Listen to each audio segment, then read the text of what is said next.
With this course, what we're trying to do is educate students on the lived neurological injury experience, in particular a brain injury. So the brain is really complicated, many processes are happening there, and so there's many ways that an injury can display. An important aspect of us with this course was showing that socialization is a very hard thing to do after neurological injury. So through these social events, we hope to show that it's needed, because if these individuals don't socialize, that can have profound impacts on their quality of life. But it is hard to do.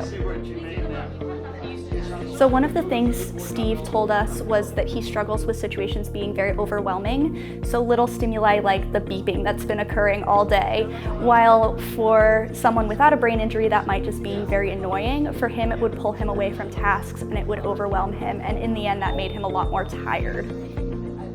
It was more to get to know Macy, I guess, that icebreaker.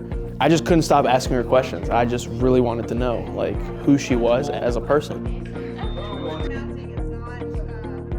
There's a lot of different therapies out there for physical rehabilitation. For Macy, it's horse riding.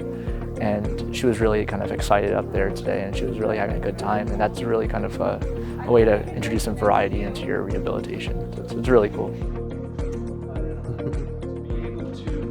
So today in our lab, what we tried to do was have a couple experiences or scenarios where a person who's not a healthcare student can understand a little bit about movement dysfunction. We kind of challenged the students to then think about how sitting to standing, a very simple task, changes. And so we were able to link with these engineering and neuroscience students how the healthcare professional would evaluate for these impairments. The goal of this is to put the learner into the web of care so they can better understand the complex relationships between folks with neurological injury and the healthcare professions that are providing care to them.